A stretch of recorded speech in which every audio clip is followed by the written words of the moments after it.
obugoba obwokubala so tojja kisimba leero osuubire kunogako ntya. Now it needs a space of 10 meters from other trees. It cannot be compacted. That is its spacing. 10 meters apart from other trees.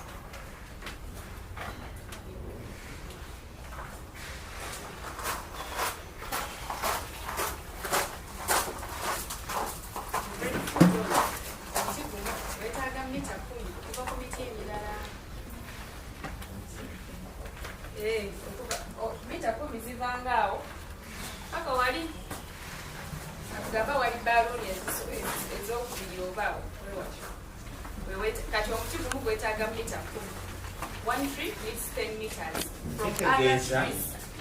Kitegeeza nti bw'osimba omuti guno wano opima wakati w'omuti guno n'okugenda okuddako obuwanvu bwa mita meka ne sayidi kubanga ojja tugeze tuli mu square bw'opima sayidi eno opima n'eno omuti gulina kubanga gwesa nga bwe mugulaba obugazi bwako osobola ofunamu ekirungi n'otagifuutiika nga bwe tusimba ebijanjaalo.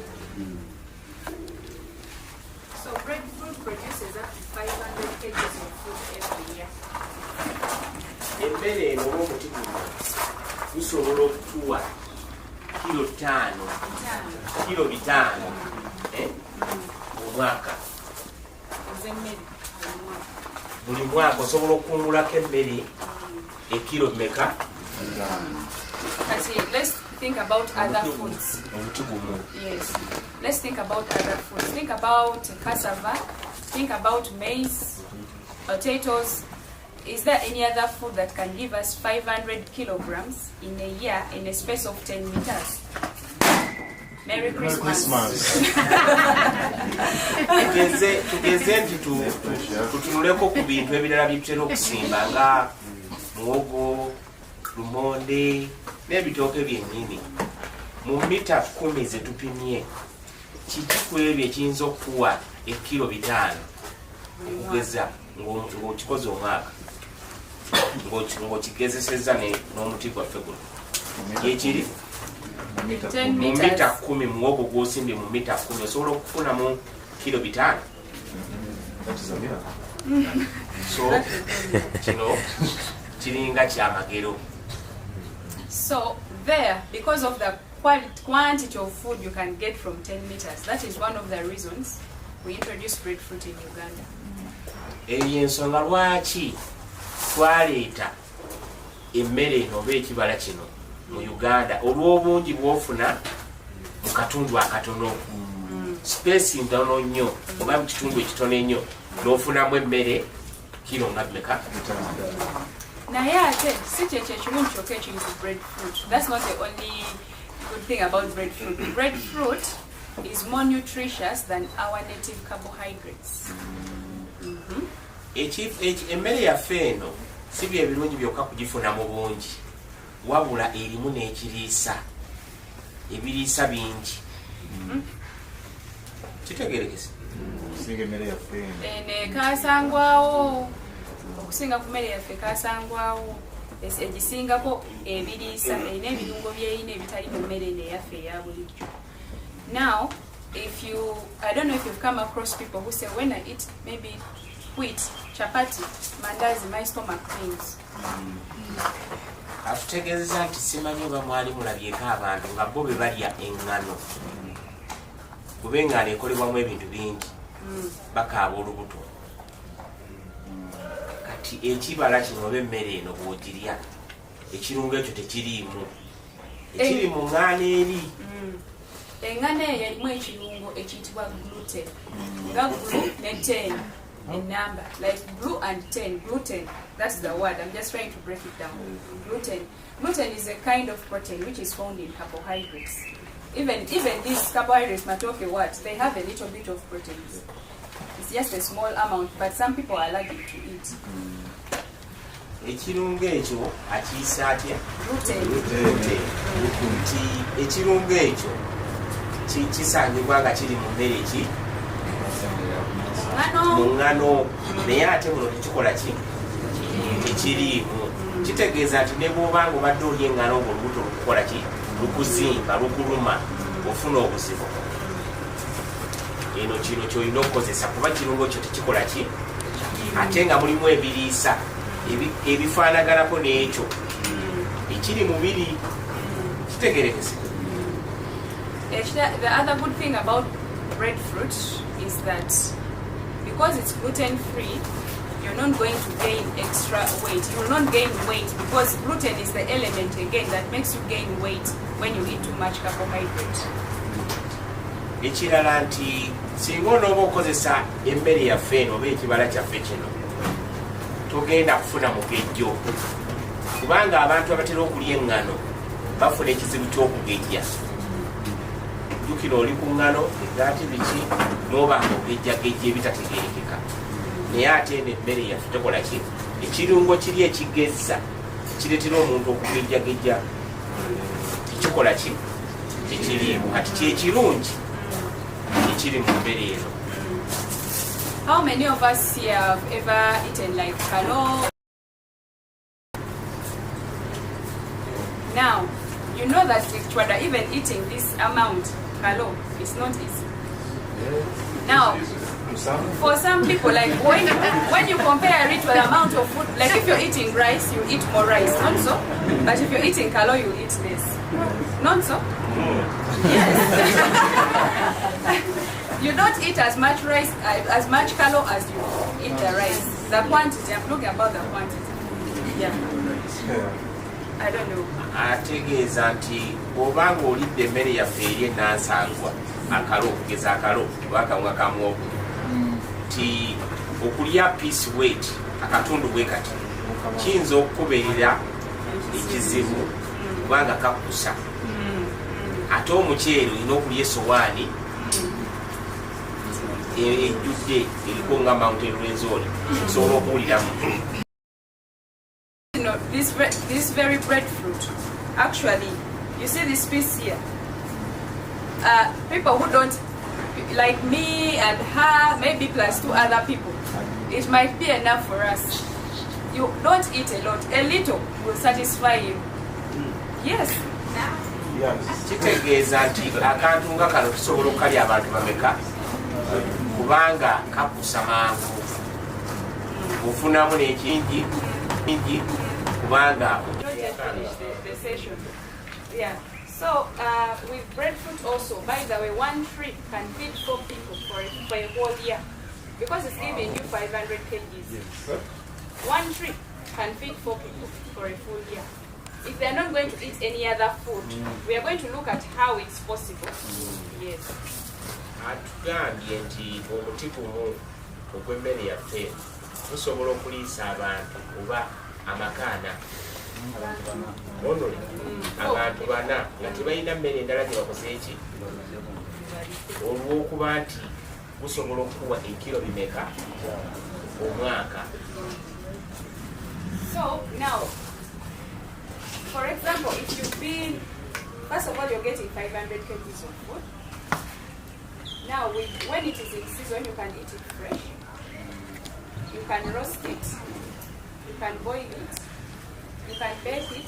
Or let me give example as I said. You can think about it like matoke. When you harvest your matoke, what do you do with it? Let's have someone. What's your favorite way of eating matoke? Steaming.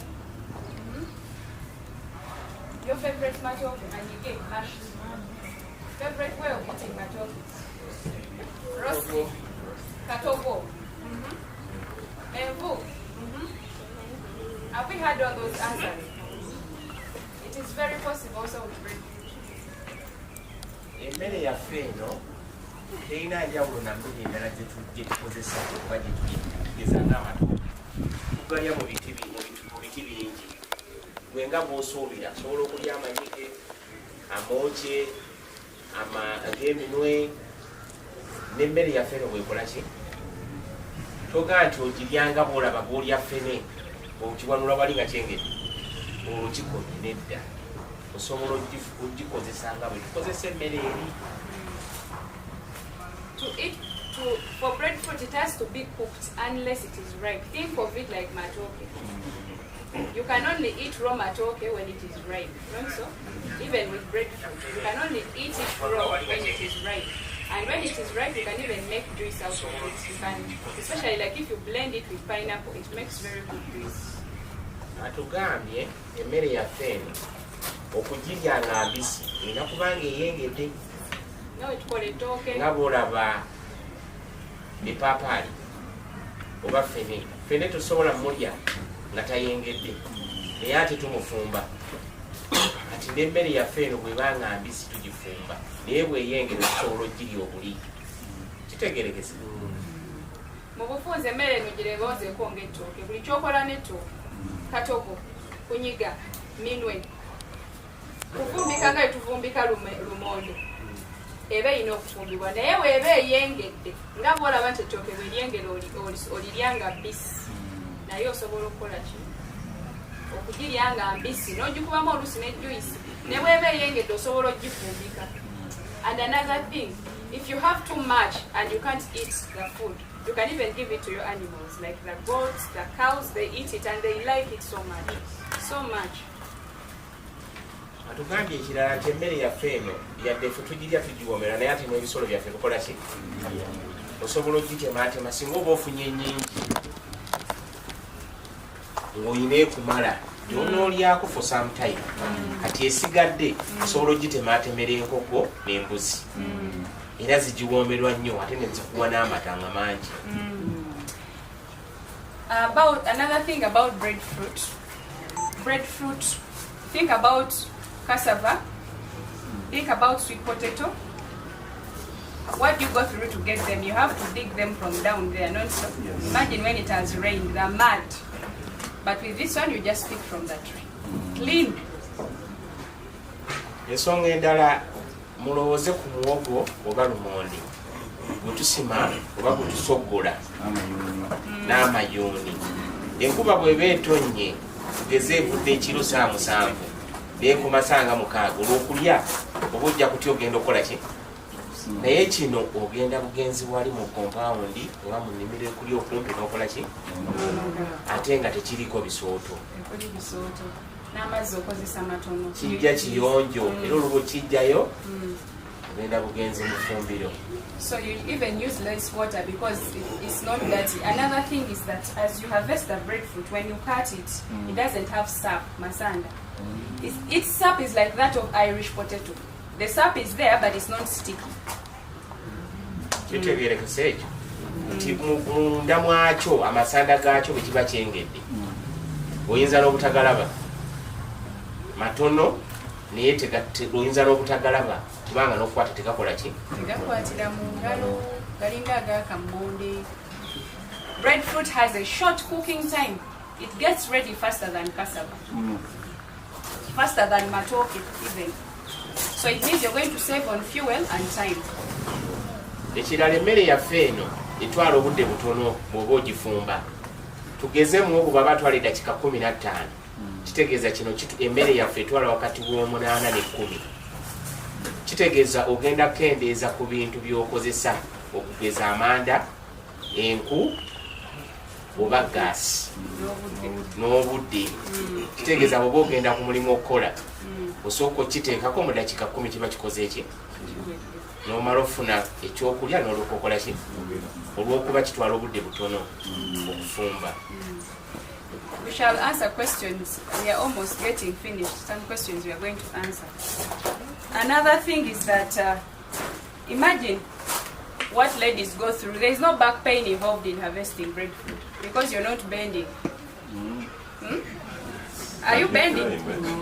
So you will not be coming and say, Banai, this is too much for my back. Maybe one bending is coming when you're planting. One bending as you're planting, that's all. Ekirala abakyala ababeera mu nnimiro nga musoogola lumonde olw'okusima mutera okutama. Kitegeeza myaka bwe giba gigenderedde otera okukaaba ki mu kino ekijja kubaawo kubanga onoga bunozibwa waggulu. Kitegeerekese ogwo nagwo mugaso. Tutambuze tulabe bwe kifaanana munda. Kati if you're going to steam it like we steam yams, wabona kitindira waggulu ku mmere, nze wemba nze nkifumbye nga nkifumbye wakeeyo sitawana na chiwata. If I'm going to steam it like yams. If I'm going to prepare it in other ways, then I peel it. If I'm going to roast it, I don't peel it. I roast it with the cover. Wemba ngenda chikalirira, sikola ki, sichiwata.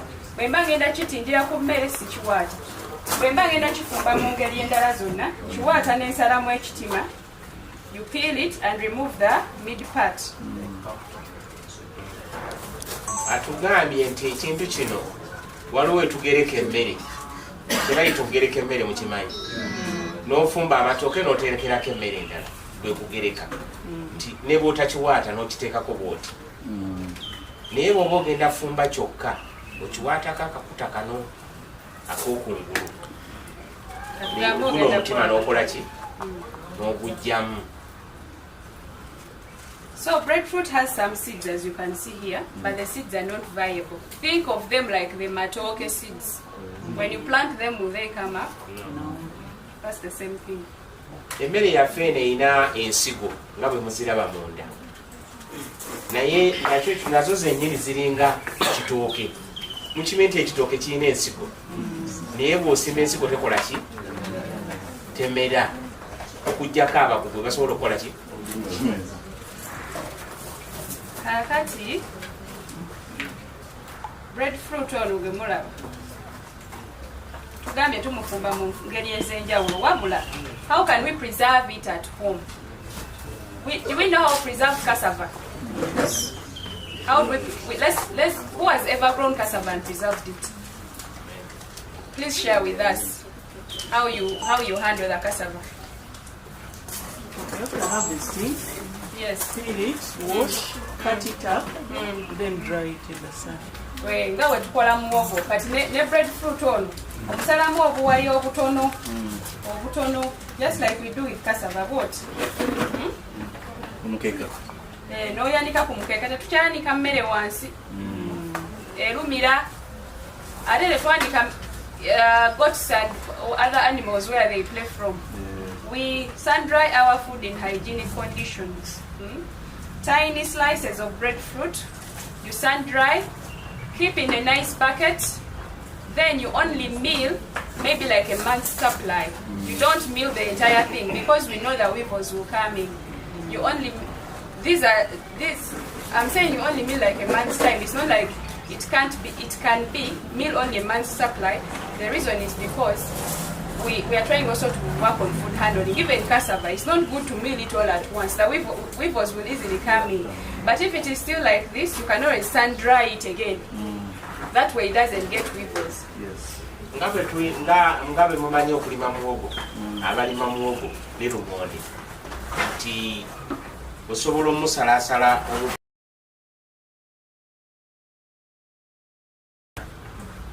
ate ennaku zino tetukyanika mmere mu ttaka olw'obuyonjo. Kati tukola akatimba oba n'ofuna omukeeka n'okola ki? N'oyanika ki?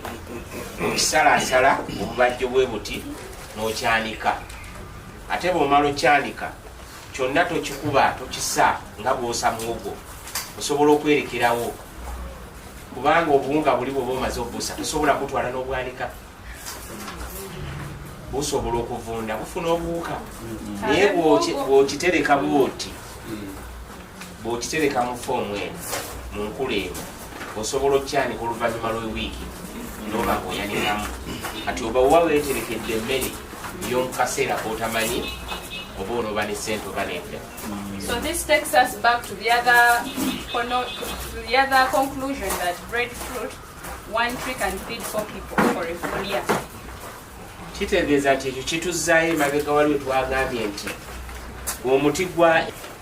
You need about a half kilo to mix like 3 liters of porridge. Half kilo of breadfruit flour to make 3 liters of porridge. Only a little. It thickens so easily like how the cassava thickens it. Ng'otaddemu amazzi ga lita meka kitegeeza oba ofumbira abantu nga 20. Oba tukyeyo mu ngeri nti kikopo kimu kifumba ebikopo 6. Kitegeeza ekitundu kya kilo kifumbira. Ngenda kwaniriza ebibuuzo naye abazze oluvannyuma, don't be worried. Those that have just come in, this is not our main reason for being here. And you see, and so many questions related to breadfruit. How can I gain as a farmer if I want to do it commercially? Where will I sell the produce?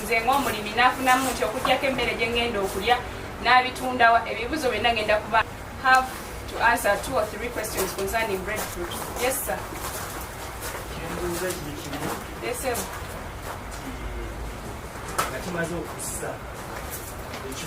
Yes, sir.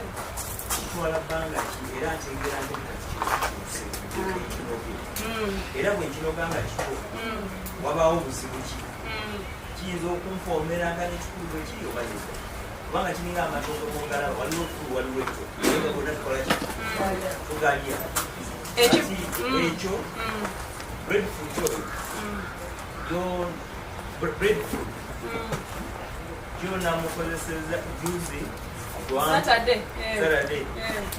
namugezesaako nange nenkola risaaki eyange ngaobulungi kazi yafumba muwogo bulungi mugamba amasaleesale nakiwaata bulungi nakisalaasala nakigereka ku muwogo nga mubadde mukyongerako naye teri yalidde muwogo alidde ekyo kyokka abaana baŋŋamba this is the best food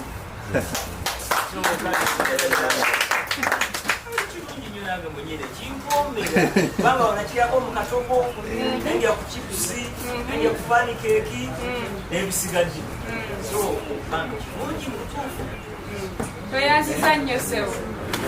Banaye njagala bategeeza that on Saturday we had free breadfruit testing. So some of the people that you hear sharing, those are the people that came on Saturday, and some of them went home with samples. Olw'omukaaga luno oluwedde twagaba samples za breadfruit. Kati abantu abamu abali wano baalyako ku Saturday kyova muwulira nga bakola kibagamba kyalimu ekiti kyalimu ekiti. So now all the other, how to know whether it's ready, think about fene. When it is time to harvest, fene starts when it is really green, not so? Kirowooze nga fene atandika ne green yeyo eya kiragala ey'enjawulo. Wabula watandika okula ateekako brown ono afuuka brownish yellowish kale eri wakati wa brown ne yellow. It turns towards yellow and brown, just like the jackfruit. Then these spikes buno obutulituli obutonyeza obuliko obufumita bukendeera ne bwe nga tebukyafumita nnyo nga fene bwakola, just like jackfruit. These spiky things here kind of smoothen and the skin turns brownish. This is not that. This is to show you that I'm ready for harvest. Yes. The challenge with breadfruit is one. Okusomozebwa kuli breadfruit kuli kumu nti ekinene nnyo alina ennaku ezi 5 okwengera woba omunoze. Ekinene nnyo naye ng'emirundi egisinga ayengerera mu nnaku 3. Kati bw'ayengera oba kati nga ffe wano ab'omu central tuba tusigazza kola ki mukalirira oba mufumba ne tumulyanga abajja kuba nga amenvu g'ettooke bw'ayengera oba okumuwa ebisolo oba waliwo research bwe tuli mu kukola tulawo oba waaba ayengedde tusobola omumukaza ne tumukolamu obuugi obuteetaaga ki sukaali tutegeeraganya. The challenge would be that it can easily ripen in 5 days, at most 5, but even in 3 days.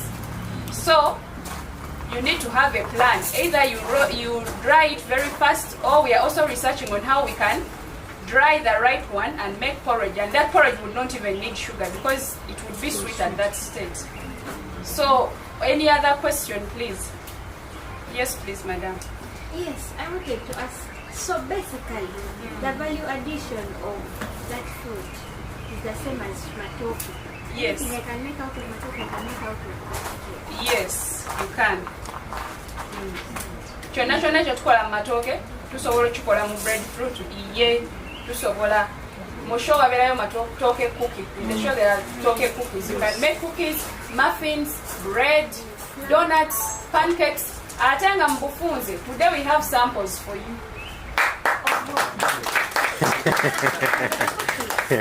Tugenda kulya ebinaabaawo ebinaaba birinda okuva mu ffumbiro tugenda kulyako ebiriwo ekibuzo ekisembayo. Yes, please.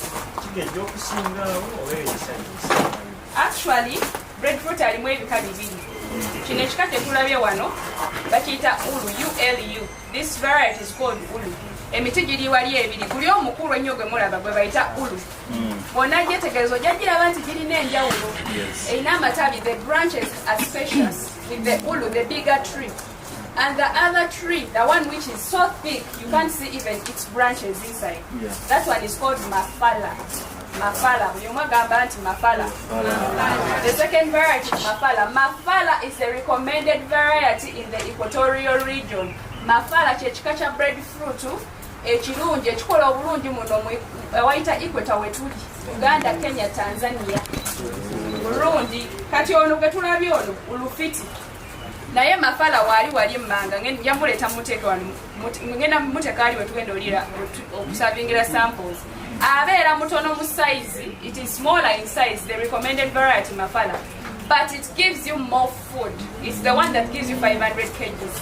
Now ulu is bigger in size, it can even go up to 1.5 kgs.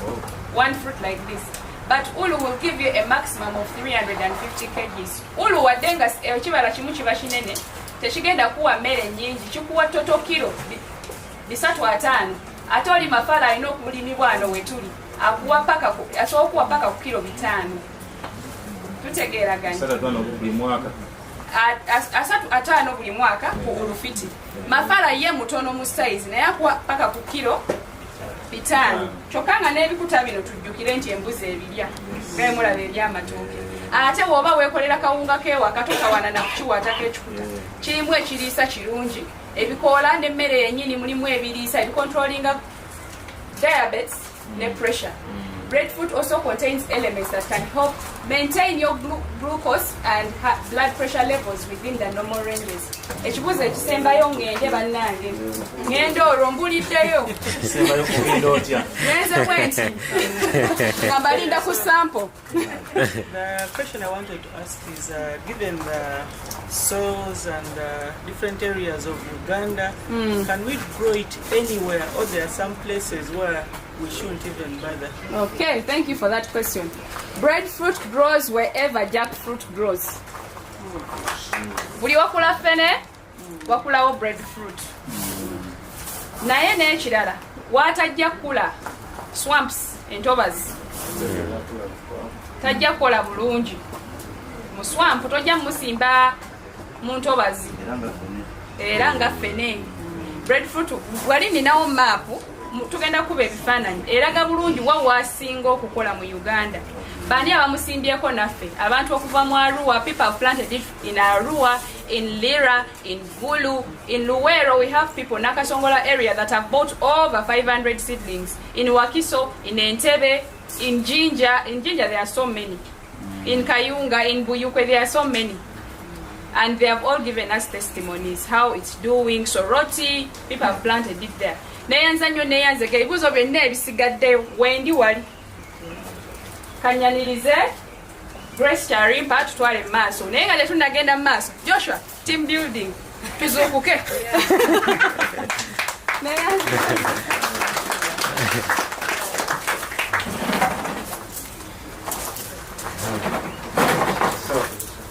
Thank you very much.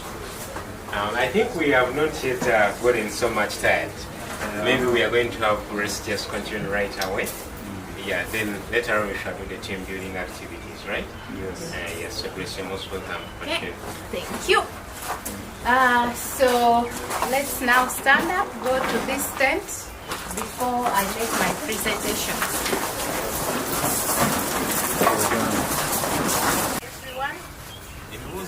Everyone? Everyone?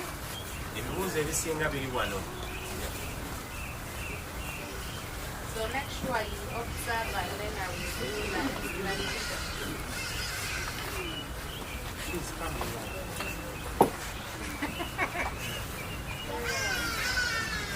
Okay, make sure you have all seen.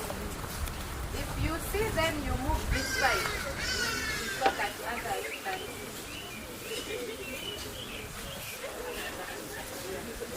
After seeing, you move this other side.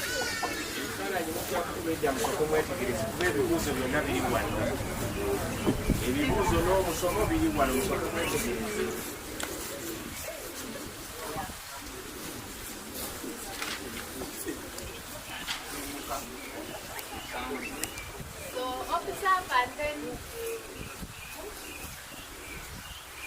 Yetegereze mumale mutyo ku mmeeza kuno. and then I will start by planting.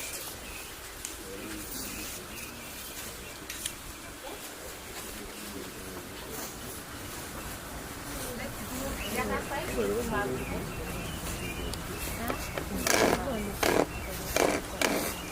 Okay, let's look at it the other side so I can explain it.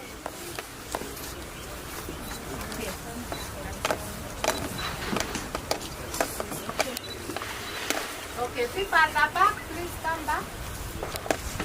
Just want to make sure everyone is attentive and we all go, we start at the same time.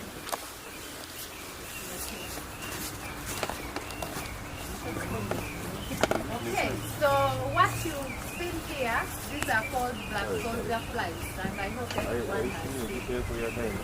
Mulabye mu kateeka kano mu Luganda tetutirina naye nga enswera ezirulamu abasirikale abavaamu enfunyo zaffe zino abazaala. So these are the flies that give us the eggs, and then we get the larvae that we use to feed animals. Zino z'enswera ezituwa enfunyo ezizibiika amagi. So these are not like normal house flies. Zino enswera teziringa za bulijjo. Kitegeerekese. Zirina ekirabo ekyenjawulo.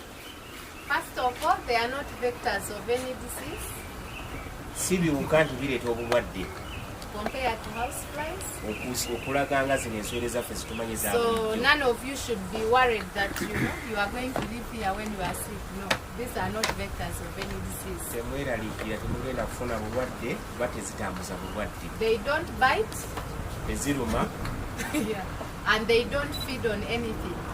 era tezirina kintu kyonna kye zirya. Yes, they don't eat. So if you took note, in the cages we have a tray that has cotton wool. Did Mubadde you all see? mwetegereza mu katimba muno.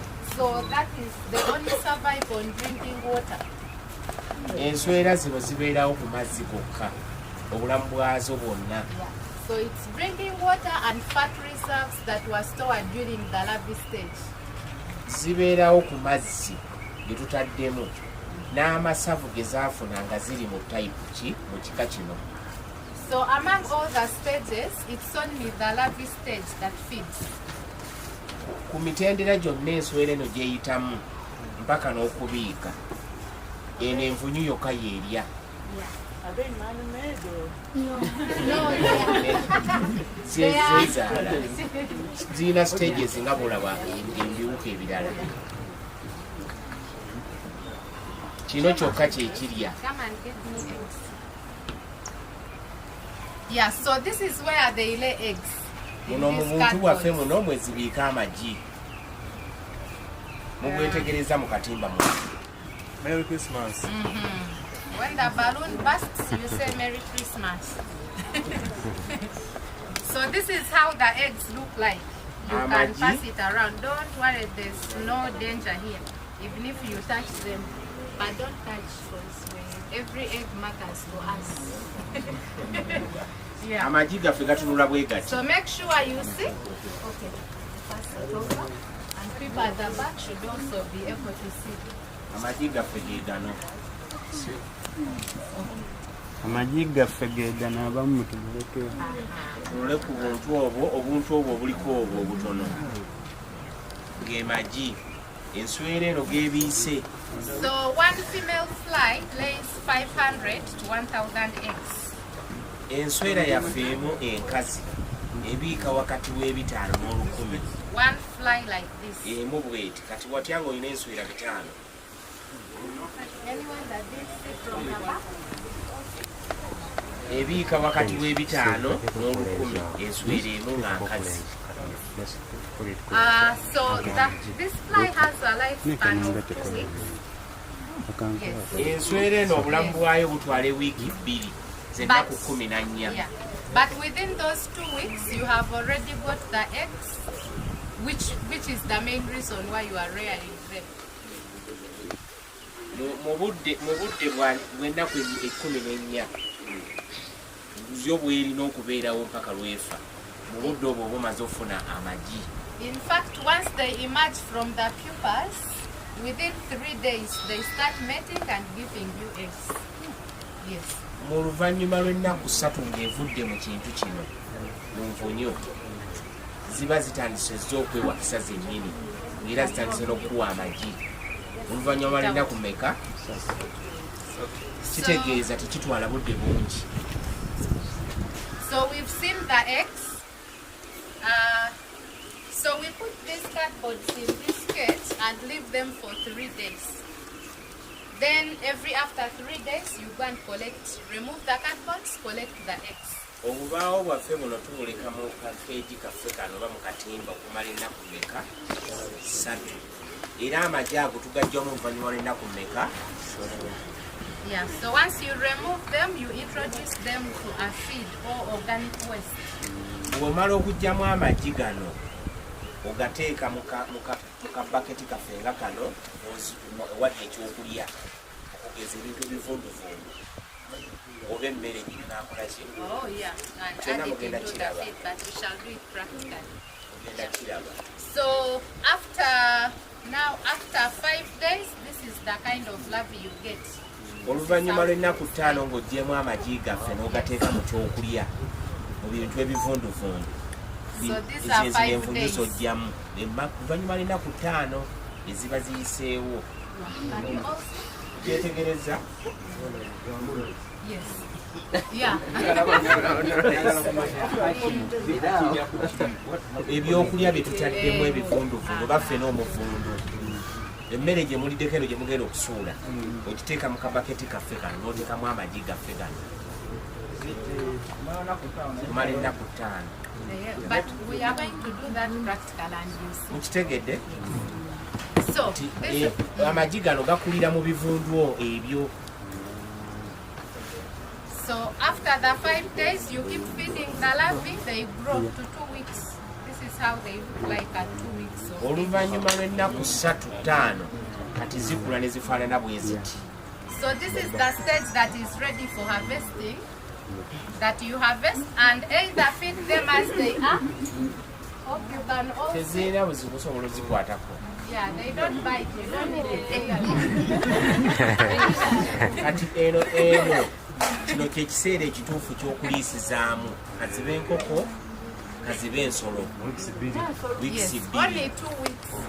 Mu wiiki 2 ziba zituuse ku sayizi eno. Osobola oziwanga namu, osobola ozikaza n'abantu bazirya. Osobola ozikaza n'ozitabika mu mmere ey'enkoko oba osobola ozibwayo nga bwe ziri n'oziwangako olubatu.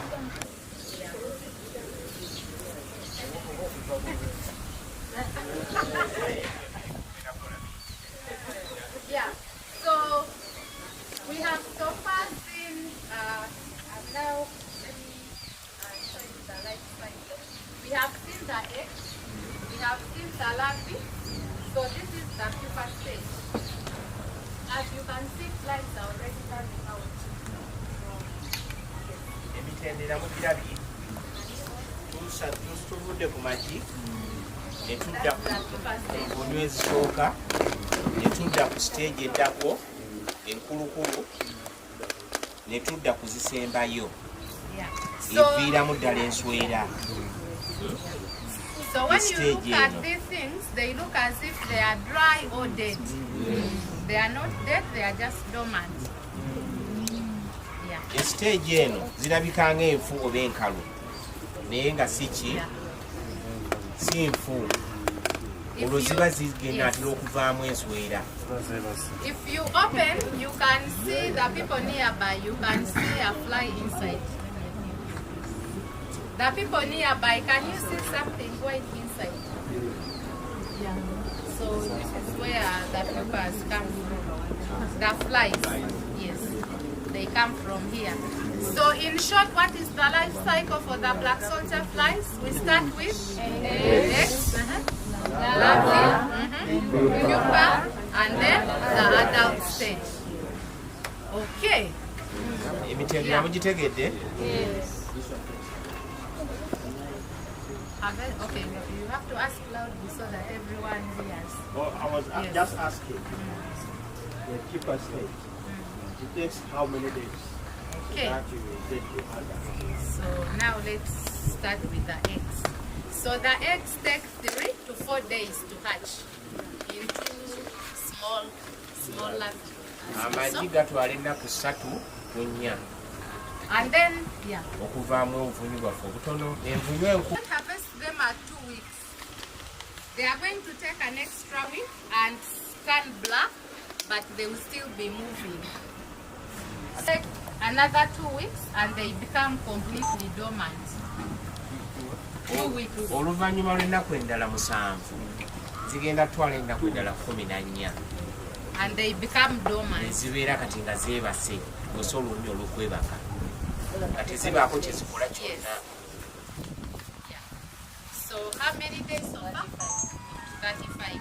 So that dormant stage, it's what you take to your cages to turn into flies. You don't put any moving stage into the cage. You only want the ones that have become completely dormant. Those are the ones that you put inside the cage to turn into flies. Aneeti kaffe kano tuteekamu zino ezifuuse ezeebase zetuteeka mu kakeegi kali kuba katuloba ziba zituuse okuvaamu ki nswera yaffe gyetwetaaga naye nga zimaze kutuuka mu kiseera kino nga tezitambula yadde tezeenyeenya. When they are dormant. No, it's only the larvae stage that feeds. All the other stages, they don't feed. For the eggs, they don't feed. We just make a wet substrate for them, moist substrate, so that they can hatch. Omuyizi abuuziza ekibuuzo nti we zibeera mu kiseera kino nga zeebase zirya gwe bw'oba weebase ekirooto kati kitegeeza nti ne tutegeera nti ekino kyokka kyekirya This and this, which is all larvae. stage eno ey'ennaku 3 n'eya weeks 2 ze zokka ze tuwa ebyokulya. Stage ezisigale tezikola ki? Eri eno The same. eri eno kati bwe zituuka ano tezikola ki? Kebeera enswera yaffe tokola ki? Enywa mazzi n'eryoka ekubiikira amagi naawe n'osiima. And yet, Kitegerekese bulungi. Ekibuuzo kyange kati stages zino nga bwe tuziraba maze zitusomesa bulungi tuzetegereza naye kaakati nga tuvudde wali nga tuvudde ku stages zino zonna kati ngaeyo bweri eyo nti efeedinga ebintu ebyo n'ebirimu n'ebimalamu oba bisigalamu ebirala kubanga nti okuzijjamu okuzirondarondamu zirondamu otya olode mukyalimu. we are going to show you how to do that, how to harvest. How to harvest. That is part of harvesting. But can I first finish the life cycle so that, because we may forget. So once they become dormant like this, they take from 1 week to 2 weeks now for the flies to come out. So the person counting, add. If it is 35, 35. 42. If it is more 7, then that is 49. Okay, so we are on 49 days. When they hatch. So if you add the lifespan for the flies, which is 2 weeks. 2 weeks when you give them water. If you don't give them water and you are not caring for them well, they are going to live for 1 week and die. Tutegedde nti obulamu bw'enswera yaffe okuva ku ggi n'okuvaamu enswera endala etwala ennaku tubazaanamu mmeka 4 naye ng'enswera bwebeera mu keeji okuwa amazzi obulamu bwayo esaawo oba tekubadde mazzi ebeera wenakuteka osango obutakigeza naye nga bwetuuka wano tutuuka n'obuzebakira twalawo ewiiki eno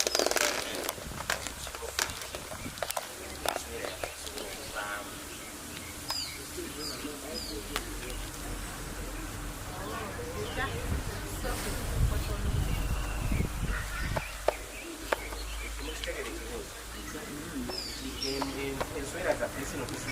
amazzi tufuna akabaketi kabwe kati oba akagazi tuteekamu pamba kati pamba oyo oleka amazzi naga amazzi tugasukka mu pamba oteekamu amazzi ag'ekiro okuzaamu pamba nebabanga batekalise ensonga twagala kwamu mubazzi era mubazzi ebyetuula kuli ku pamba Okay,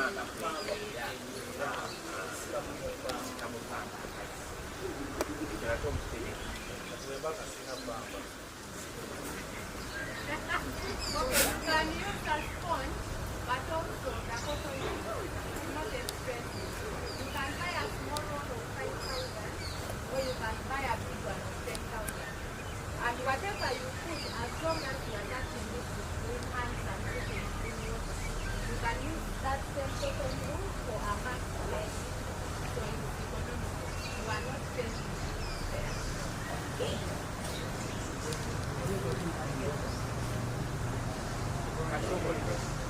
atugaze pamba olwo bwe tuteekamu waliwo ate nekirala bikirakanaa sigati teekamu teekamu asoba kukwatako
Because most of it has that, like the quality is not good quality.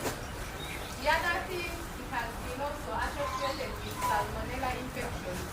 Some of you are having salmonella infections with your chickens and you are wondering what is happening. Some of that poor quality fish meal brings that. ogambye nti mwogeregeranya obuyonjo bw'ennaku zino obuyonjo bwa mukene gwe tukozesa oba gwe tugula ebino mukene si buyonjo bujjuddemu ebintu bingi okugezaamu tuteekamu omusenyu bateekamu buli kimu mulimu n'endwadde endwadde eyo ekomerera egenze muki mu nkoko oba mu bintu byaffe kati abantu nnaku zino basazeewo baddukira kuki ku kintu kyaffe kino ku nvunyu zaffe zino kuba tezirina bulwadde ate nnyonjo. Okay. But why have we invited you here? So that for us we sell at 8 because it's a business. We have to make some profit out of it. Ensonga lwaki tubayise mu musomo guno n'okubalaga biki bye tukola nti twagala tutunda kanaana naye twagala tufuneko amagoba amatono. Twagala kufuna kingi kuba twagala muwabu mu mubiri musigale nga muli mu bizinesi. Tuteekako amagoba amatono naffe tusigale nga tukola ki? Yeah. But if you have organic wastes, you are here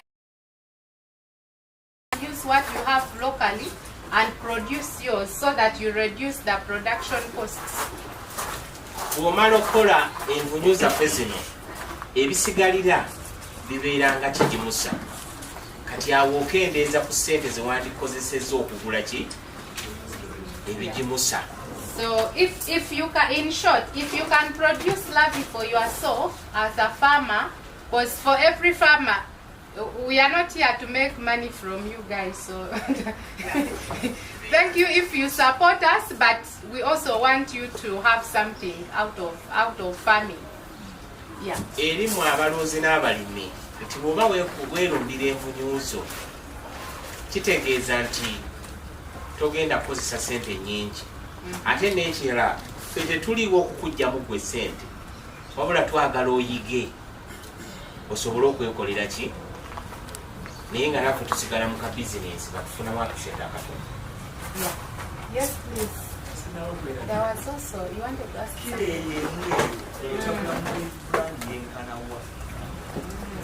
Oh, okay, you have that same question. Okay, so the mixing for animals depends, okay, first of all, depends on which animals you are going to feed. Bw'oba onootabula ekkiro eno kikinziira ku ki ky'ogenda okutabulira, enkoko, embuzi oba embizi. And then the age. N'ebiseera ekintu ky'ogenda okutabula bikirimu.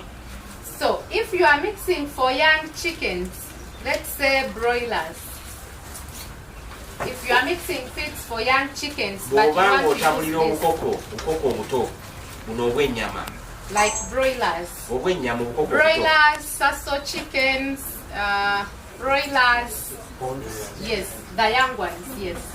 You can add up to 30 kilos in 100. If you are mixing 100 kilos of feed, it means you can add up to 30 kilos. 30 kilos can be from larvae. Then the other 70% you add broken maize, you add the minerals like DCP, limestone, oyster shells. If you are doing snails, you can add snail shells. We are doing snail farming here. Ati awo tugenze mu ntabula y'emmere. Atugambye nti bw'oba otabulira obukoko obuto obw'ennyama, oba buno bwe tulunda obuddu papasi obuyina ennyama n'amagi, nti osobola okukozesa kilo 3 ku 100. Tugeze ogenda tabula kilo 100, kati oteekamu envunyu zaffe kilo ameka? Kilo 7 ezisigadde n'oziteekamu kasooli oba obusonko oba ebirala ne calcium, naye nga eno oteekamu kilo meka? Mu 100. Kati bw'oba ogenda tabula 3 kitegeeza wano weetaaga meka? 9. Tuli ffenna 3 ku 100, 90.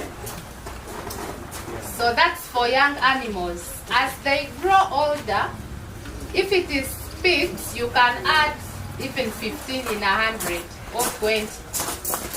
Ku mbizi osobola okutabula kilo nga 15 wakati we 15 n'abiri. If it's fish, they need more proteins. So you can add even the 30 kilos if you are making pellets or something for your animals. Ku balimi b'ebyennyanja osobola okukozesa 3 otabula mu mmere y'ebyennyanja.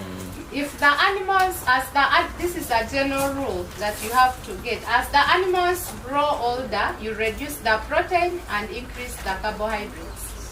Omutendera ogufuga abalonzi oba abalonzi enkola gye bakozesa nti ekisolo oba n'omuntu gye yeeyongera okukula okendeeza ku by'omutabulira oba ku by'omuwa. Tuli ffe n'abalonzi nti kati bwe tuba tutadde kilo 3 obuto, kitegeeza bwe zituuka mu wiikisi 2 ekiseera mwe zikulira tukendeeza ku kilo ameka? Ne tuteekamu either 15 oba 10 ameka? Tuli ffenna kubajjukira nti kati zituuse mu kiseera ekikola ki? Tuzisitudde. Ekyatuteesa kilo 3 nti tuzisitule nga z'amaanyi. Kati wano bwe ziba zimaze osituka mu wiikisi 2 tukendeezaako ku protein ng'olwedde mweri. Abalonzi ekyo mukimanyi. Okay, so the other thing that you can use for animal feeds, for now I'm going to introduce to you different things. So this is a seminar, just to be clear. So you will not be able to learn everything. to do with BSF. It's not something that you are going to learn in 4 hours or in. So, but what we are going to try to cover as much as we can within our time frame. But we do have specialized trainings at the farm. Yes. Akati omusomo gwaffe guno ogukwata ku nswera yaffe eno tetusobola gusoma gumalayo mu lunaku lumu oba mu ssaawa entono ze tulina, naye tugenda ebigatta ku ki, naye ng'ate tulina emisomo gye tusobola okubeeramu oba gye batusobola okuteekateekera wiiki 2 oba mwezi. Or even like a full day. We have from where you can start at 9 and end like at 5 or 5:30 for a whole day on one team experience. For the youth here, you can even come at our farms and stay for a whole month, even up to 5 months.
Enkoko bwe zimala okuvaamu ebiba bisigaddemu oziggyemu ebikoza aningo ebyokutala kids banimba nga balekaana ebinyanye eddagala lyerino ejjiko 5 ejirikaani 10 ez'amazzi otabula oyiwa ku bintu byebyo. And that same liquid that you make, you can also give your animals, chickens, pigs, cows as drinking water. It boosts their immunity, improves feed conversion ratio, and also promotes like faster growth. Eri kufa abalunzi b'ente bakuuma abalumi ebibeebuzi. Bw'omala okutabula enkiiko 5 n'amazzi kukola 10. Amazzi ago tuba tutabudde n'eddagala lino tusobola olyeyambisa ne tuliwa ensolo zaffe ezimu. Kiyamba nnyo ku nsolo zaffe nti ziba zifunye obuwuka buli obusirikivu obugenda oziyamba muki obugenda okuziyamba ensolo eki okulya ebintu ebiteetaagisa obuto oba emmere gyerya ensolo eyo eyina emmere gyerya kati ng'erina kuyeetaaga okuyambako okulya omuntu obukola kikugirwanyisa kale amazzi And also people dealing in crop production. Can you hear me well now? So if you are dealing in crop production, you can use this as a fertilizer, the same mixture that you make. You can spray directly on the soil, or you can actually spray on plant leaves. It still boosts immunity, it fights against soil-borne diseases, and many other things. Ebikufa abalunzi, amini abalimi, abalima n'entasi ng'oboolima, abalima enveerirwa, abalima ebibala, entabula gye tutabuddemu ekintu kino oba amazzi gaffe ne kawuda waffe ekola bulungi nnyo ku bye tulima naddala nga enveerirwa omala okutabula n'okola ki eddagala lino lituba tutabudde litwalisa tukira lyoganik siri abazungu litwalisa obuwuka mu ttaka kati ekimera kyaffe oba envaaza ku bidwa zozotadde zobofuyideko eddagala lino liba lifunye amaanyi agalwanyisa obuka obubi n'obulungi kati nobuokunaga kibeeramu abulungi buyamba ekimera kyaffe ekibala kyaffe envaaza kukola ki kusituka obulungi n'okulwanyisa endwadde eziri mu ki ttaka tutegerekesa. Any question as of now?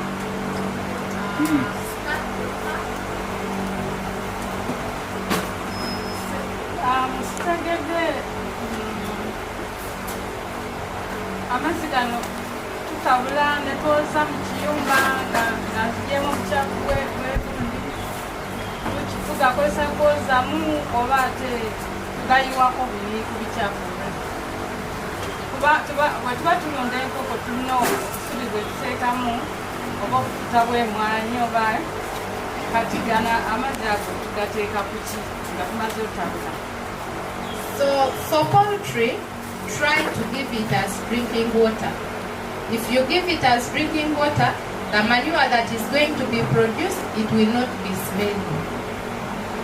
Ku balunzi b'enkoko essaawa zino bwobanga okyalina enkoko kiyumba amazzi ago tetuba tutabudde omwozi bw'enkoko zikole ki zinywe naye bwebanga enkoko teziriimu okyalina ebyavaamu enkoko wazijjamu obutawunyirira baneiba maasa kuki birukusa byomubiri ate sikiri nalyo eddagala lino ki kigimusa ne mu kiyumba mwenyini omanseemu tutegerekese maamu. And also on the manure, for people that are into piggery, you can get a watering can, then you sprinkle. You use a rake, you turn, you sprinkle again. Balunzi b'embizzi omansira ku ki ebiri ebijjudde mu mbizzi naye obikyusa n'ebiri wansi nebikola ki nebifuna naye nga naye embizzi bwekuba nekola ki ebira nebikoma ebijja So this works perfectly well with deep litter systems. Deep litter. kino kikola bulungi nnyo kasasiro okugeza kale nga muno ekintu okinyika mu mazzi ekikola ki kinyikira kitegerekesa nti ebikyafu byaffe biri olina obiyiwako amazzi ebiwunikira eddagala bisobole okukola ki okuyingira munda muli. Who knows deep litter system here? Yeah. Anyone that can explain what deep litter is? You know,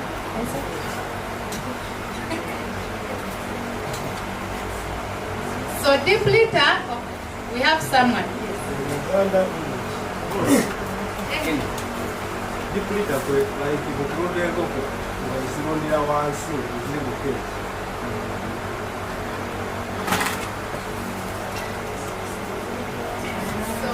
Yeah, he said deep litter is when like you are rearing chicken, they are not in a cage, they are in contact with the floor. So usually if it's poultry, then you have either wood shavings or you have coffee husks. If it's piggery, then you also have either sawdust or wood shavings. So you apply the liquid in the bedding. Oba olunda enkoko toziteeka mu kakomera keekitegeeza kakomera naboolaba bali akatao tekawo obukuta bw'omwanyi bazitekawo obukuta bw'ekiki tegereza kati enkoko bweteeka kuli kalimba olwo kalimba abajja ekintu. Let me do one more introduction of what we have here. I see the people of breakfast are almost ready.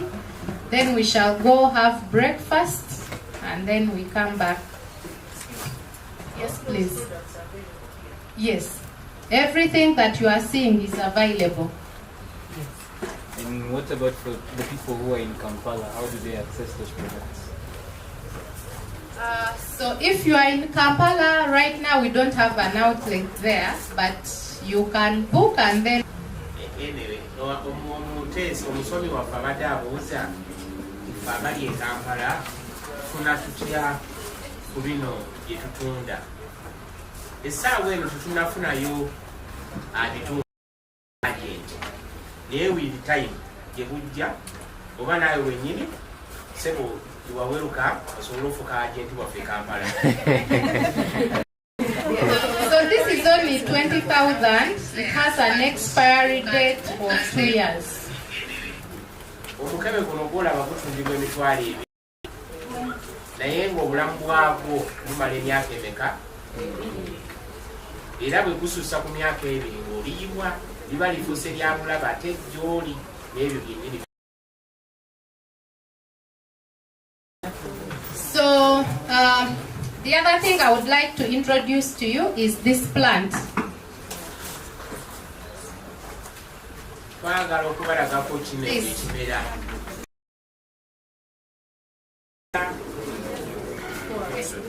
So we are into animal feeds. Remember, if you are making proteins, you need plant protein and animal protein. Mujjukire nti tuli mu bulunzi na bulimi ate nga twetaaga kye bayita protein si bwe kiri kati feeno twasalawo okunoonyereza ku buli kintu kyonna ekirimu ekirisa kituyita ki ffe bwe tukigwako tusazeewo tukibalage. So for animals, most farmers are using soybean eri abalunzi bakozesa soya as a plant protein. ng'ekibala ekivaamu protein si bwe kiri. But we all know also the prices for soybean have been going up. Ate mumanye ebbeeyi ya soya yegenda erinnya olw'okubaabula oluusi n'alabika ebbeeyi nekola ki. So we got I'll call it an innovation. It's a plant called Azolla, the one they are passing around. Twakola okunoonyereza ne tuzuula omuddo ogwo gwe bayita Azolla. So it's an aquatic plant. Omuddo ogwo gukolagana n'amazzi, aquatic means water. Omuddo ogukolagana naki? Era buli kifo ekibeeramu amazzi omuddo ogwo gukola ki? Gubeerawo. Yeah, it grows on water. So some of you could have seen it possibly in your communities somewhere. Kansuubire abamu ku mmwe mwali mugulabyeko omuddo ogwo. In the swamps, yes. Mwagulabako omuddo ogwo? Omuddo ogwo baguyita nkonge. Nkonge. Enkonge. Ne mu bidomola gukwatamu. So what is special about that plant? Kiki ekyenjawulo ennyo ekiri ku muddo ogwo ekirungi ekyenjawulo ekiri ku muddo ogwo? This plant grows only within 3 days. Omuddo ogwo oba ekibala ekyo kibala oluvannyuma lw'enda kumeka? 3 days. If you are to grow soybean, you need 4 months. Bw'oba ogenda kulima soya weetaaga emyezi emeka? 3 kwena. If you are using Azolla, you only need 3 days for it to double. If you start with 1 kilo, in the next 3 days, you will have produced how many kilos? Actually, it triples. Yeah. Bw'oba ng'ogenda kulima omuddo ogwo gwe bayita Azolla, weetaaga ennaku mmeka? Ate ne gukubisaamu emirundi emeka? Singa oba okozesezza kilo emu, oyinza okwesanga ng'ofunye 10 mu luvannyuma lw'ennaku mmeka? The minimum you will get in 3 days is 4 kilos. So you harvest every after 3 days. Ekiro entono zoyinza okufuna ezisembayo okuba entono mu kiro emu ziyinza kuba kilo mmeka? 4. Naye ng'ate okungula oba okujja oluvannyuma lw'ennaku 3. And all you need is water and manure to grow this and then shade. Yeweetaaga biringa 3. Ekisooka mazzi, ekigimusa n'ekisiikirize.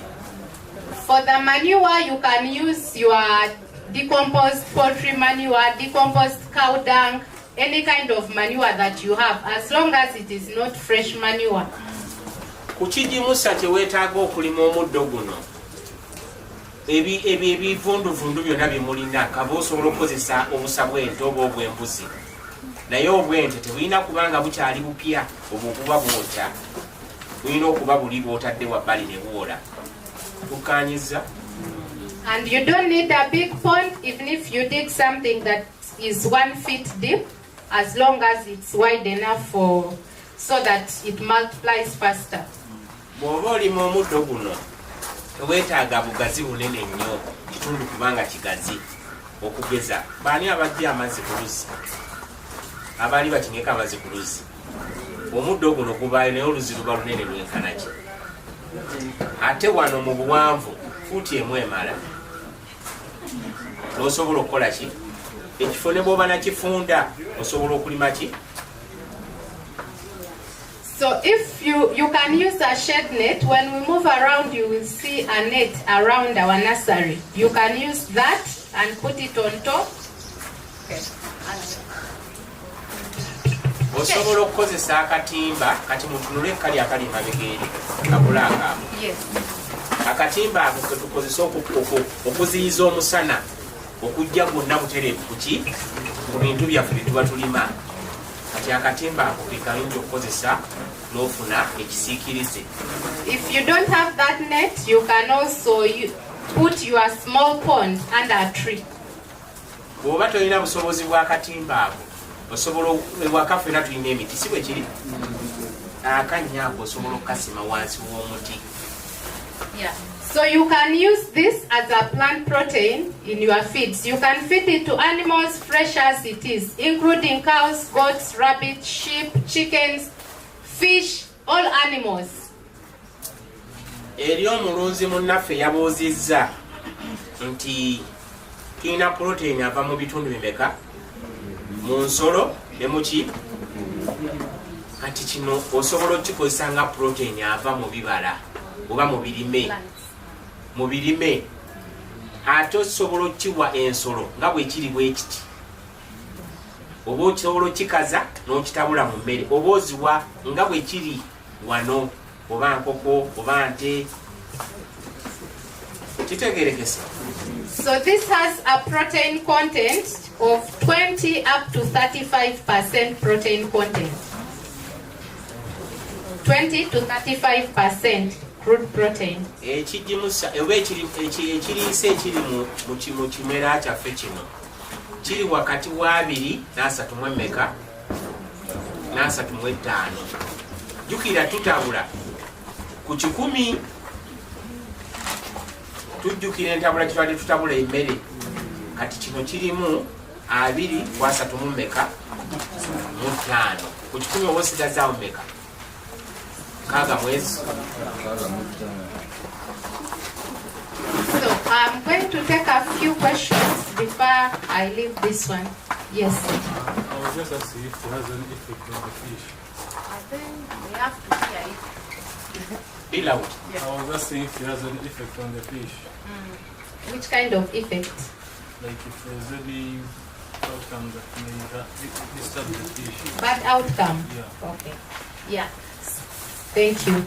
So, if you are feeding fish, in fact, if you have a fish pond, only put what the fish can take for that day. Don't fill your pond with fish, with azola. Because once you do that, it's going to deprive the fish of the oxygen. So only put the feed for that day. A small quantity that they can finish. You keep adding daily. Omuyizi abuuziza ekibuuzo nti zino emmere eno erina obulabe eri ebyennyanja kuba yalabika mulunzi waki? Ekibuuzo oba kiddiddwamu nti ebintu bino bikula, jjukira ebyennyanja bibeera mu mazzi. Kati gwe gy'okomya okuyiwamu ebingi mu mazzi byeyongera kukola ki? Ate bikulira ennaku mmeka? 3. Kati kitegeeza ebyennyanja bw'obala nti olina ebyennyanja 1,000 birya kyenkana ki? Teekamu ekyo kyebisobola okulya ne bikola ki? Toyiwaamu bingi, kubanga bw'onooyiwamu ebingi ekintu kino bwe kiba kikula kiziba omukka ogukka wansi mu mazzi ate ebyennyanja bikola ki bissa kitegeeza bijja kuba byonna bigenda kufa mukifunye bulungi. For chickens, you can give as much as you want, they will not die. For pigs, you can give as much as you want. Oba byo tebiina kkomo. Gweteeka awo ye enkoko ejja kwepimirako byekola ki? Ebeera embizzi. Naye ku mbizzi mu byegendereze nga mukola ki? Byennyanja. Okay. Another question? Let's see who has not asked. Okay. The lady there.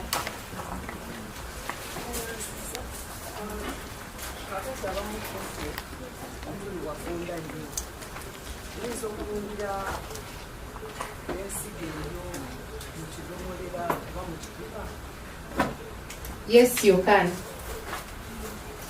She was asking that where she is, she has small space. Actually, these are things that you can do from very little space. Yeah. Nsonga y'omuyizi abadde abuuza nti ye bw'aba ng'ali wafunda kati nga bwe tuli wano kituufu osobola okubirunda oba okubirima n'okozesa zino drum muzimanyi kyewaliwo otasobola kukolera okubeera awafunda tekitegeeza nti tosobola kukola obulema si buteesobola. Okay, yeah, let me take Madam it. Grace. Okay.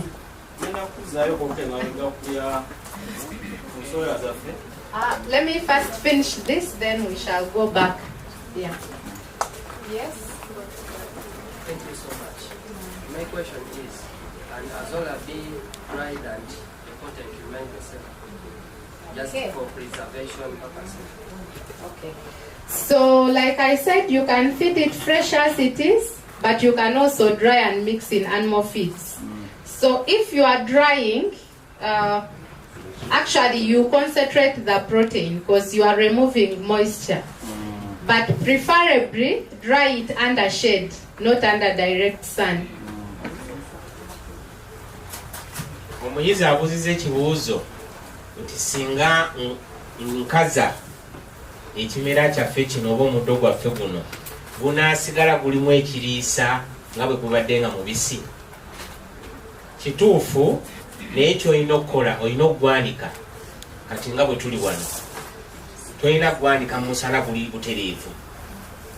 Bw'ogwanika gulina okusigalamu ka guriini. Kitegerekese. Okay. I'm going to take 2 more questions, then we end with this. Yeah. Yes, please. Oh, okay. Let me first take his, then yours. Okay, locally, we know che tuyite enkonge. People have to hear you. Usomesa tugambye kemije tuyite enkonge. Yate locally byo che tumanyi ng'enkonge kikwata ku mazzi. Kiba sticky, kiba kisenga. So, is it also type of enkonge? Muzungu che tuyita algae. How getting confused. One Yakudayum No, this is not algae. Yeah, it's not algae. It only resembles algae because it also grows on water.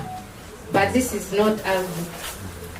So don't go and get your algae and feed your animals. Because he has told us that locally is called enkonge. So someone can be that. But also there is a difference when you see this one and the other one. But someone can done picking. The one who has not come with this one who has seen. Omuyizi aleese ensonga ye naye nga njagala kyenjagala mu yigoba tetwagala tuleme okwerabira nti waliwo ebintu ebimu ebifaanaganya amannya. Era n'omuntu ekintu okitegeera obulungi tukikuwaddeko n'okikwatako ne tukubulira nawa we kibeera obulungi okusingira ddala. Olaba ewaka we tubeera enkuba bweba etonnya amazzi ne gemansula ku ki omuntu buno bubalawo nnyo. Kati ekintu ekyo mukiyita muti tuyina ebintu ebirina amanya kati ne tutagenda mu repetition. I myself, no, I is enough. Okay, so kati omuddo guno ogumu gusobola okuba n'amanyi, omuddo mingi naye nga girina erinnya litya. Tuyina mimosa padika. Mimosa padika oyo bamuyita muko weewumbeko. Tuyina omukyala n'omusajja naye nga yina ki? Mimosa padika mumumanyi? Tuyina omusajja n'omukazi. Tulina obulimiro butono tusimba bingi twanjagadde tukuleetera yensonga lwaki nuyise kyowa katonda ennyo kubanga neno njogedde ku eka njogera bino ebimanyi abasobola okaleeta oba oyagala okozesa. So I wanted him to illustrate for us, if you're doing an urban garden, a small backyard garden, how would we handle frass, how would we use frass? So akasembayo ketuliko yengeri gy'okuumamu frass. Let's look at the storage of frass. Bw'omugyamu maze omugyamu olina omutereka awantu awanyugugu. Frass, after harvesting frass, it's kept in a cool, dry place. Ekifo ekinyogovu ng'ate kikalu tagendako mazzi. Tetukozesa nnyo, kozesa ekigero ky'olina okukozesa. Don't use too much, only use the recommended amount as listed above. Just like always think, tulowooza nti eddagala egganda teririnaako overdose, mwana tulirina. Think of it as herbal medicine. Don't think herbal medicine does not have an overdose. It actually has an overdose. So bw'oba oyagala okufuna ekirungi, osobola okugatta frass n'ebigimusa ebirala, you get better results. In combination with other forms of manure, frass actually gives you better results. Ekirala, bw'oba oli mukozesa tomukozesa mu ttaka kkalu, eriba nga omutadde mu ttaka kkalu yuwirira amazzi agawera. Such that ebigimusa bisobola okusiipinga n'ebyetabula n'ettaka bulungi, omutiiko gusobola okubifuna ne gubikozesa bulungi. You can please do not apply frass on dry ground. If the ground is dry, like if it's not been raining, then after applying the frass, you need to water. The reason being, we want the nutrients to seep down into the soils so that the plants can absorb them. Akasembayo ke kabadde ketunuulira abalikola nursery bed. Ng'oli mukozesa ng'olitabula ttaka lya kukozesa nursery bed, tulikwagala kola nga kwe tukozesa mu nursery, okozesa wheelbarrow emu, that is 1 part of frass to 4. If you're going to use frass in the nursery, the ratio is 1 to 4.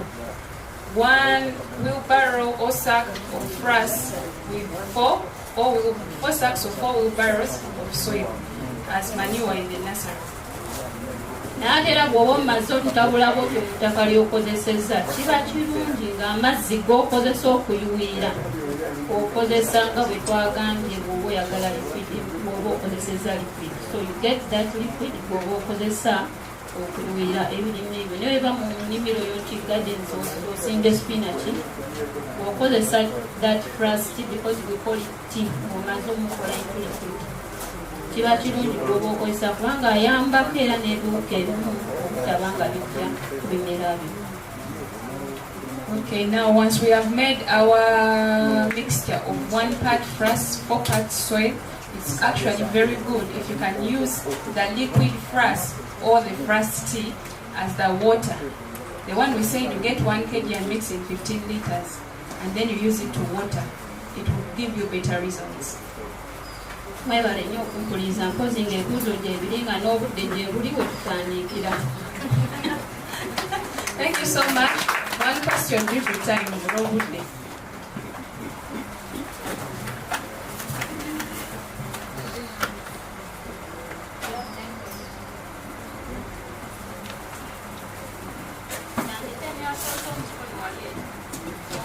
Nziza nnyabo ebiseera bisinga bwe tuba tukozesa ebigimusa biba ne composition oba component yeetagibwa mu ttaka. Kati NPK ono wa flash ye taliiko bikola nnambike nti kino kigendako mu kumulisa, kino kigendako ng'osimba, kubanga oluusi NPK ekyokugeza 17 zotera okufuna ku maduuka yeyambisibwa nnyo ku kintu 17 akozesebwa nnyo ku kintu ekimulisa. Ono flash NPK ye agenda wonna yumula.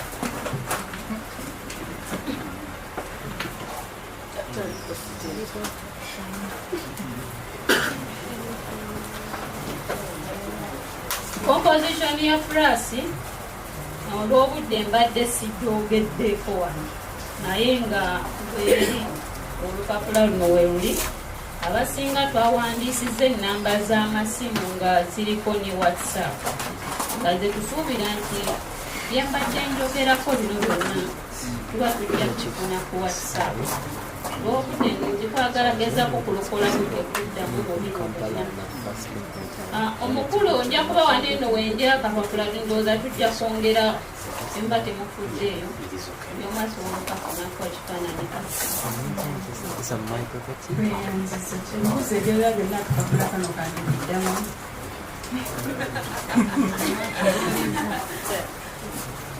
Kapapula kayinza obiddamu naye ko kali mu nnimi mmeka kuba tuyinza okutwalako oluzungu netulamu okuyitapulitinga mu luzungu ati ngamba kayinza okulemerera okuyitapulitinga okusinziira ku lulimi olulimi so nga ate wana ebibadde babitugonzezaamu netubikola ki netubitegeera. kale tugeza NPK mwe ziri zetugenda okwogerako obufunze nti bwe tugamba N mu NPK ategeeza nitrogen. Nitrogen yayambako ku kikoola endabika bulungi ey'omuti n'okulanga gwonna kukubya ekikoola kifaana bulungi era kinyirira oyo abeera nitrogen.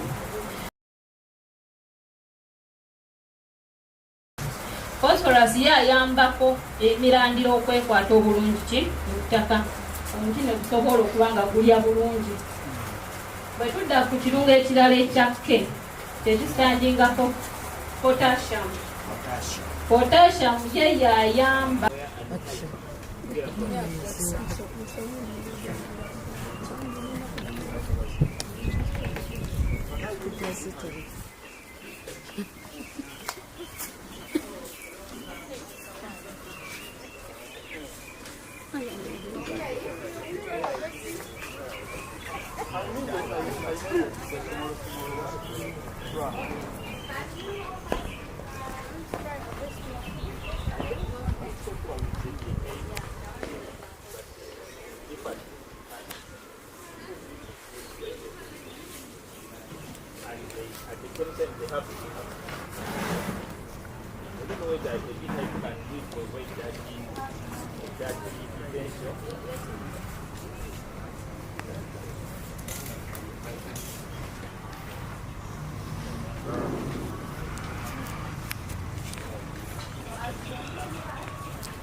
When you wrap it up, you are already breaking them.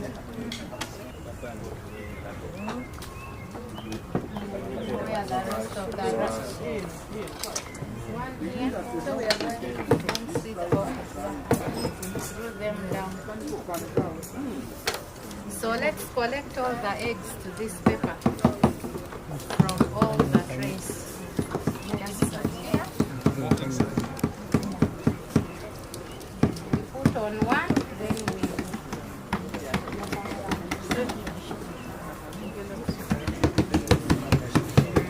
shall add some sticks. You need more sticks, eh? You need more. You still have many? Yes. Okay.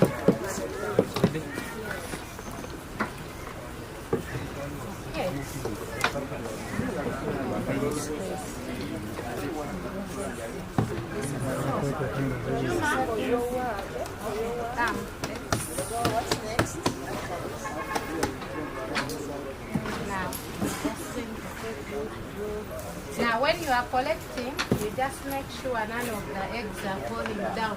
Because even from this, you can get a lot of larvae. Yeah.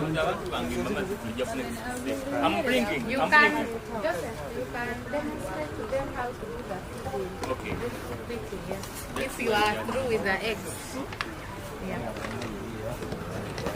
Okay.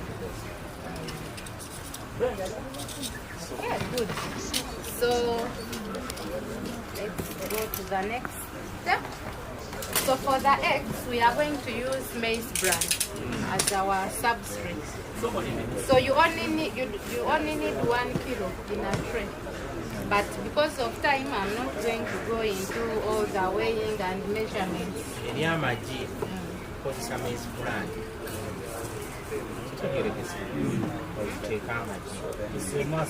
You can also use brewery west. Do you all have access to brewery west? No. So for the people in jinja, Uyukwe, nearby places, you can get a can of brewery west at only 100,000 from Nile Brewery. So guys, a whole can. we are advancing to the next step, ne? Okay. Yeah. So we have some contact.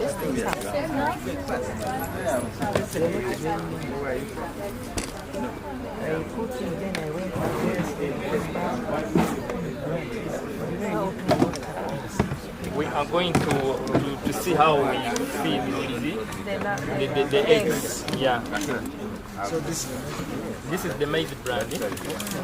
We mix it with some. That's smooth road. Like when you're going to St. Peter. This is our imo. There's a primary school when you pass. Imo? The one you will mix there? Yeah. This is our imo. That is smooth one. But you just have to make sure they are not You can go. but as long as you can use Yeah, guys, I think we are already on the same page. Yes. That we have advanced from harvesting the eggs. Now we are going to see how we can feed these eggs to mature into the larvae. Ne? So we get our maize bran. We mix it with the imo. What is imo? Imo. I-M-O. Simple terms. It is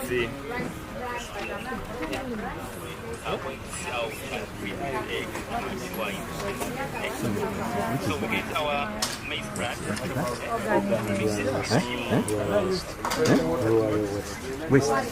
No, don't use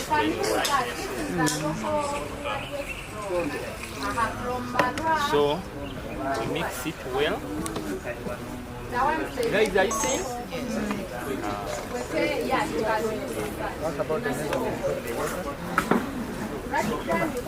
Measurement when you are mixing imo. When you are mixing this one. This one is already mixed imo. And now for all You were asking the amount of liquid and the bran. the amount of water. We have not added water. We have added. So that we are going to